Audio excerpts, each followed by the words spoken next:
పిల్లవాడిని నీ సన్నిధిలో యథార్థమైన వాడిగా మరి పెంచదయ్యాన్ని ఎపేరు యొక్క తల్లి దేవుని సన్నిధిలో ఉండి ప్రార్థన చేయడం మొదలుపెట్టినప్పుడు మొట్టమొదటిగా ఆమె ఆశీర్వదించమని చెప్పండి, ఆశీర్వదించమని చెప్పి అడిగింది. మరి అబ్రహాముని దేవుడు ఆదికాండము 12వ అధ్యాయం 2వ వచనంలో మాట్లాడుతున్నాడు. ఆదికాండము 12వ అధ్యాయము 2వ వచనంతో దేవుడు మాట్లాడతాడు. చూడండి, నిన్ను గొప్ప జనముగా చేసి నిన్ను ఆశీర్వదించి నీ నామమును గొప్ప చేయుదును.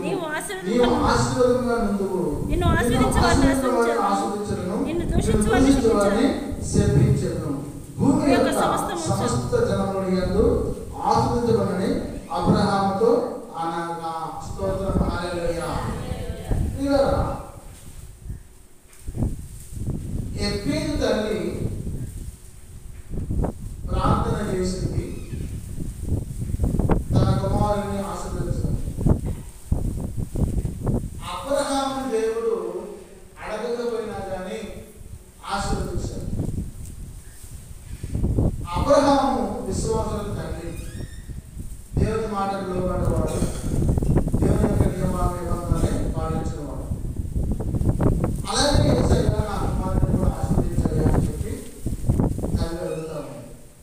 అబ్రహాముని దేవుడు ఎలా ఆశీర్వదించాడు? ధనమందులు, ధాన్యమందులు, పశువుల మందులు, మేకల మందులు, గొర్రెల మందులు, గొర్రెల మందులు, పిల్లల మందులు విస్తారంగా ఆశీర్వదించి అబ్రహాము ఎక్కడ అడుగు పెడితే అక్కడ దీవించబడింది, ఆశీర్వదించబడింది, అభివృద్ధి చెందింది. ఎందుకంటే యేసు ప్రభువును నమ్ముకున్న వాళ్ళు ఎక్కడైతే కాలు పెడతారో ఆ ప్రాంతము అభివృద్ధి చెందుతుంది, ఆశీర్వదించబడుతుంది. నేను చాలా చెప్తా మీకు మీ ఊరి గురించి.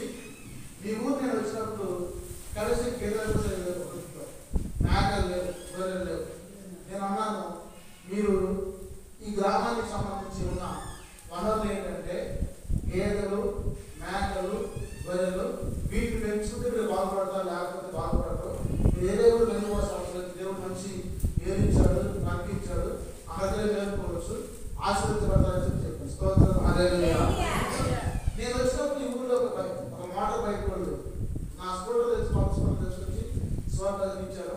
ఆ పార్టిసిపేట్ తెచ్చి ఒకరికొకరు వెసలు పడి టీవీఎస్ మాట మొదలుపెట్టాను.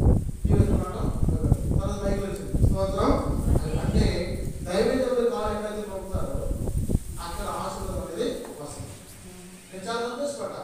చక్కగా ప్రతి ఇంట్లో డబ్బులు లేకపోయినా కానీ మాలికాన్ని తెచ్చుకొని ఆ గేదెలు నేర్చుకోవడం, స్వచ్ఛతలు కానీ ఆ టీవీఎస్ డబ్బులు టీవీఎస్ సెకండ్ హ్యాండ్ కానీ బైక్ కొనుక్కోవడం, చక్కగా పొలాలు వేసుకొని పంట పండించుకోవడం, ఇటువంటి కార్యక్రమాలు దేవుడు ఆశ్రయించారు. దేవుడు యొక్క దాసులు ఎక్కడ అడుగు పెడతారో ఆ ప్రాంతం దీవించబడుతుంది, ఆశీర్వదించబడుతుంది, అభివృద్ధి చెందుతుంది. స్తోత్రం. హల్లెలూయా. అబ్రహామును బట్టి, ఇస్సాకును బట్టి, యాకోబును బట్టి. యాకోబు తన మామ లాబాను ఇంట్లో ప్రవేశించినప్పుడు వాళ్ళకి 10 మేకలే ఉన్నాయి. 10 మేకలే ఉన్నాయి.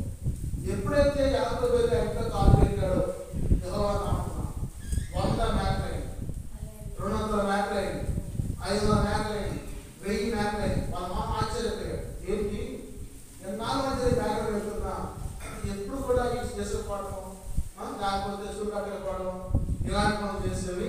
ఇప్పుడు వేసకపోవడం లేదు, సూర్యకట్టడం లేదు. ఒక్కొక్క మేక 4 గొర్రెలు పెడతాయి, 5 గొర్రెలు పెడతాయి, 3 గొర్రెలు పెడతాయి. అందుకు ఒక మేక కూడా పెట్టడానికి గంగానం ఉంది అని చెప్పి ఆశ్చర్యపోయి యాకోబుని పంపించడం కోసం ఆశిస్తారు. యాకోబు రాయని ప్రేమిస్తే రాయల కోసం 2 సంవత్సరాలు ఆయన ఊడిగం చేశారు. చేస్తే వాళ్ళ మామ మోసం చేసి లేయా నుంచి పెళ్లి చేశాడు. లేయా జబ్బు కలదు. ఆమె నువ్వు నన్ను మోసం చేశావు, మరి లేయా నుంచి పెళ్లి చేశావు, మరి గుట్ట కట్టేది మధ్యలో ఆటం కట్టి ముసురు అంటారు పరదా కట్టి మోసం చేసావు అని చెప్పంటే అరిచేటప్పుడు పెట్టేసాడు అరిచేటప్పుడు అసలు మొత్తం పెట్టాను గాలి వస్తుంది.